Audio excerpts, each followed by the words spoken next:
कि शीतल वायु अब तुम्हारी ओर बहने लगी है। यह विस्तार का समय प्रारंभ हो रहा है। अब तुम्हारे जीवन में एक नया स्तर प्रारंभ हो रहा है।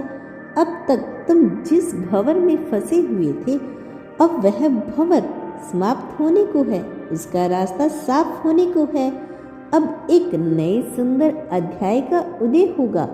एक नया सुंदर अध्याय अब तुम्हारे जीवन में लिखा जाएगा। मानो कई दिनों के अंधकार के बाद सूर्य अपनी सतीश पर उभरा हो। जिस प्रकार से सूर्य के उदय होते ही वातावरण की सभी नकारात्मक शक्तियां समाप्त हो जाती है और सभी पशु पक्षी मानव प्राण शक्ति ग्रहण करने लगते हैं, ठीक उसी तरह से तुम्हारे जीवन में अब एक नया सवेरा होगा। अब एक नया दिन उजागर होगा मेरे प्रिय। इसीलिए इस संदेश को तुरंत सुनना। तुम्हें किसी भी हाल में इसे अनदेखा करने की भूल नहीं करनी है। अब मैं तुम्हें तुम्हारी उपलब्धियों से जुड़ी हुई बहुत महत्वपूर्ण बात बताने वाला हूँ। अब तुम इस अवधि में प्रवेश करने जा रही हो जहाँ तुम्हें स्वयं का बहुत तेजी से विस्तार करना होगा। ब्रह्मांड के मूल स्वरूप अर्थात विस्तार से तुम्हें सामंजस्य से बैठाना होगा। यह ब्रह्मांड अनंत काल से विस्तारित होता जा रहा है और यह अनंत काल तक ही विस्तारित होता रहेगा और इसी से सभी ऊर्जा चल हो जाती है। और अब जब तुम इसी ब्रह्मांड का अंश हो तो आखिर कब तक तुम सीमित स्वरूप में ही जीवन जीते रहोगी? यह वही समय है जब तुम्हें अपनी शक्तियों को, अपनी क्षमताओं को, अपनी ऊर्जाओं को सभी तरह से बढ़ाना होगा। इसका अर्थ यह है कि जीवन के सभी स्तर पर तुम्हें अपना विस्तार करना होगा, क्योंकि अब तुम्हारे लिए अनेकों संभावनाओं के द्वार खुल रहे हैं।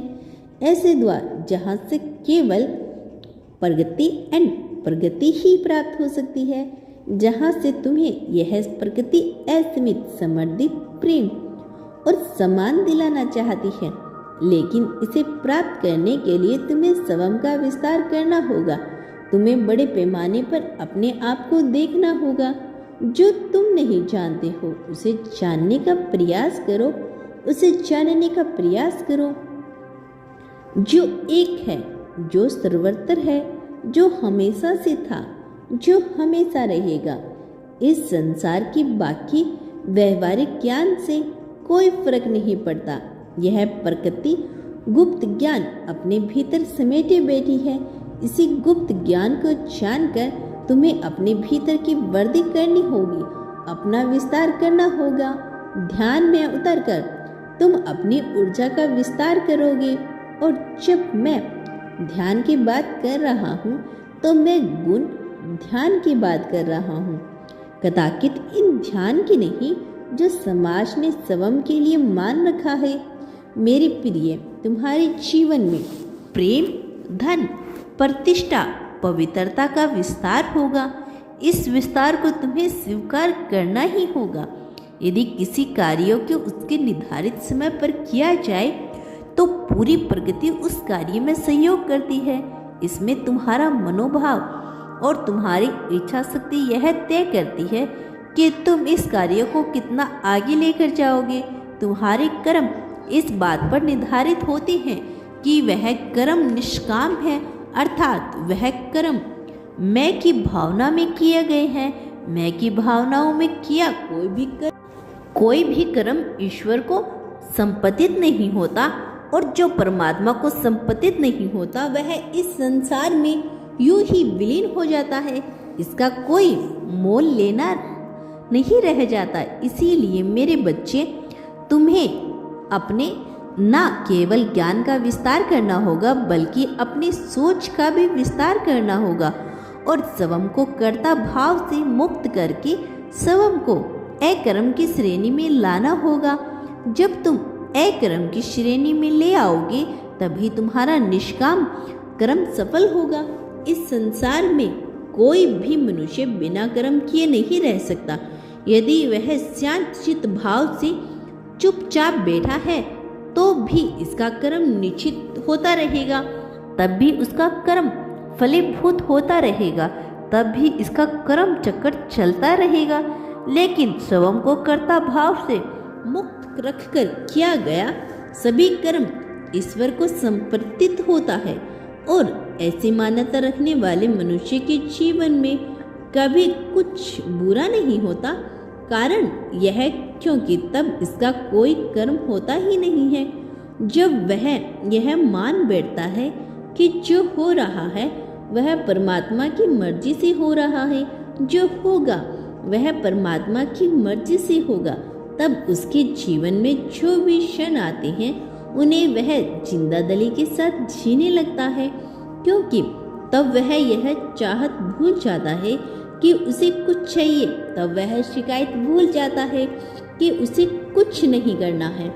यह जब ऐसा भाव किसी के मन मस्तिष्क में उत्पन्न होता है तो वह यह मान बैठता है उसे जो भी प्राप्त हो रहा है वह ईश्वर की मर्जी से प्राप्त हो रहा है। और यदि उसे कुछ मिल रहा है तो वह ईश्वर की मर्जी से नहीं मिल रहा है। और इस संसार में जो भी हो रहा है, चाहे उसे अपने हाथ में ही, चाहे उसके अपने विचार द्वारा, चाहे उसके अपने ही शरीर द्वारा क्यों न किया गया हो, वह यह मान लेता है कि तत्काल परिस्थिति में यह परिस्थिति जय कर्म ईश्वर द्वारा ही कराया गया है। और ऐसी स्थिति में उसका कोई भी कर्म कभी भी लिखित दर्ज होता ही नहीं है, बल्कि यह एक कर्म अर्थात निष्काम कर्म की श्रेणी में आ जाता है।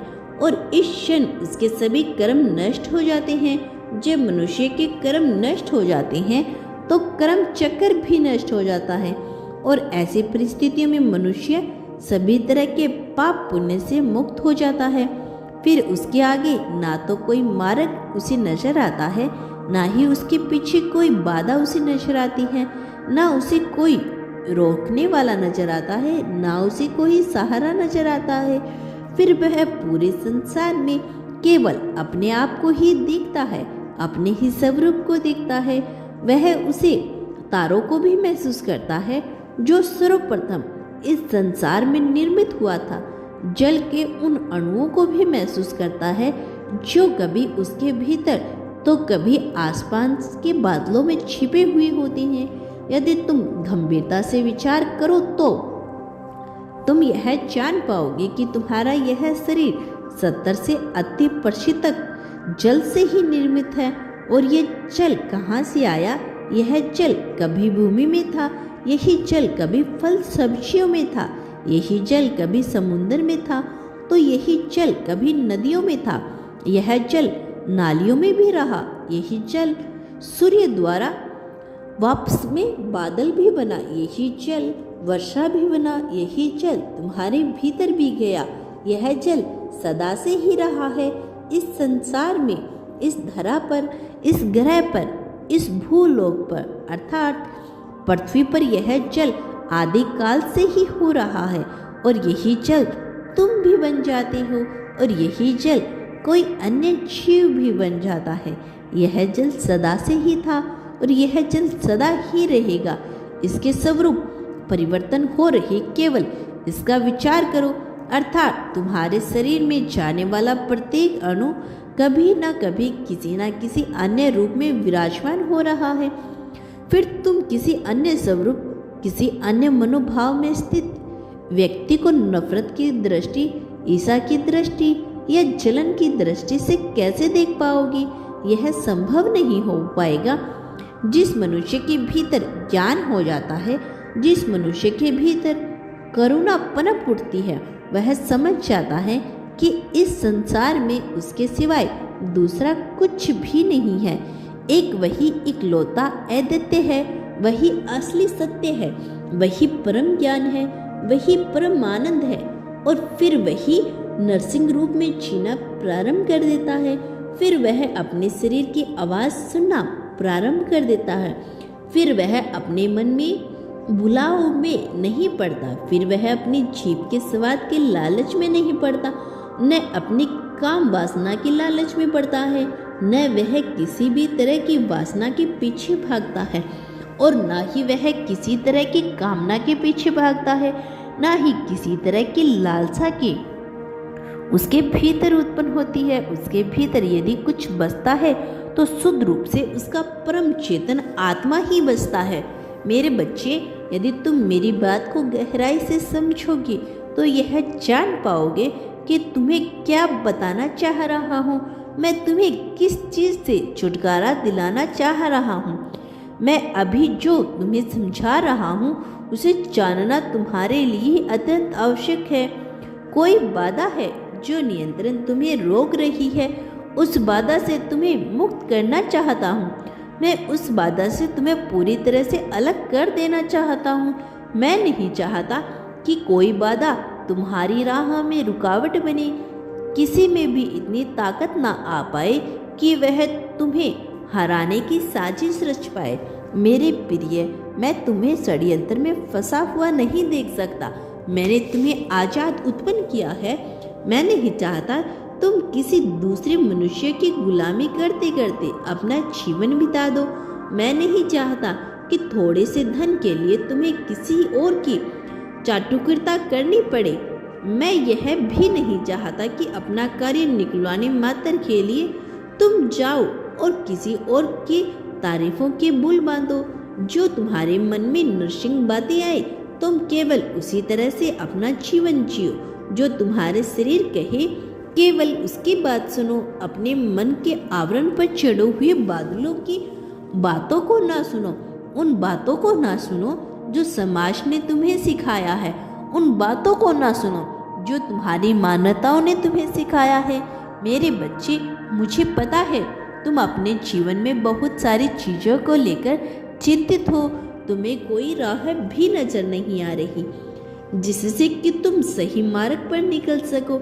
लेकिन अब जब समय बदल रहा है और जब मैं समझ पा रहा हूँ तुम्हारे पास तुम्हारी समस्याओं का समाधान लेकर, तुम्हें अब तक जीवन में बहुत सारी मुश्किलों का सामना किया, तुम्हारा जीवन लगभग इस गुलामी ही की भांति हो गया जो सदा के दूसरों के अधीन रहकर काम करता है। और इसी वजह से तुम्हारे मन में बहुत सारी निराशा भी उत्पन्न हुई। इस वजह से तुम्हारा मन सदा ही विचलित होता रहता है। तुम्हारे भीतर जितना प्रेम बसा है वह अद्भुत है, लेकिन तुम्हें यह नहीं जान पाए इस प्रेम का उपयोग कहाँ और कब कैसे करना है।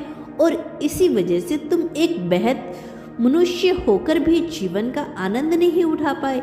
लेकिन मैं तुम्हारी जैसी दिव्य आत्मा को इस तरह से परेशान नहीं देख सकता। इसीलिए मैं तुम्हारे लिए विभिन्न प्रकार की योजना बना रहा हूँ और अब समय आ गया है कि मैं तुम्हारे जीवन में जल्द आऊँगा तुम्हें सही रास्ता दिखाने, तुम्हें सही मार्ग पे ले जाने के लिए। तुम्हारा कल्याण हो मेरे बच्चे। मैं जल्द लौटूंगा। मेरे आने वाले संदेश की प्रतीक्षा करना।